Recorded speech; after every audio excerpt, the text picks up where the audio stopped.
बुद्ध इयरको 5 दिन अगाडि भएको पोखरामा घटनापछि फेरि श्री एयरलाइन्सको बम्बार्डियर -8 Q400 विमान आज बिहान 9:30 बजे नेपालगञ्जबाट काठमाडौँको लागि उडेको थियो। तर उडेको केही मिनेटपछि नै पुनः नेपालगञ्ज नै अवतरण गरेको थियो।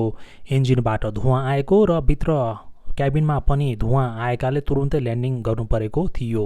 श्री एयरलाइन्सको -8 Q400 विमान registration number 9NANF 9 November alpha November foxtrot को यस्तो आज बिहान नेपालगञ्जमा समस्या आएको हो।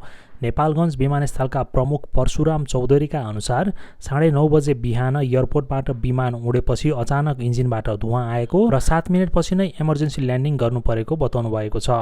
79 जना यात्रु बोकेको जहाज नेपालगञ्जबाट काठमाडौँ आउन लाग्दा उक्त घटना घटेको हो। सबैजना यात्रु चालक दलका सदस्यहरू सबै सकुशल हुनुहुन्छ। त मित्रहरू, अस्ति भर्खरै तारा एयरको दुर्घटनापछि यति बुद्ध र अहिले फेरि श्रीमा यस्ता घटनाहरू भइरहेका छन्। यस्तो हवाई सुरक्षाले नेपाल आइकाओको नजरमा कस्तो हुनेछ? भोलि इयूले ब्ल्याकलिस्टबाट हटाएन भने के हुन्छ? तसर्थ तपाईँहरूको विचारमा यस्ता दुर्घटनाहरू किन हुन्छन् नेपालमा? कमेन्टमा मेन्सन गर्न नबिर्सनुहोला। धन्यवाद।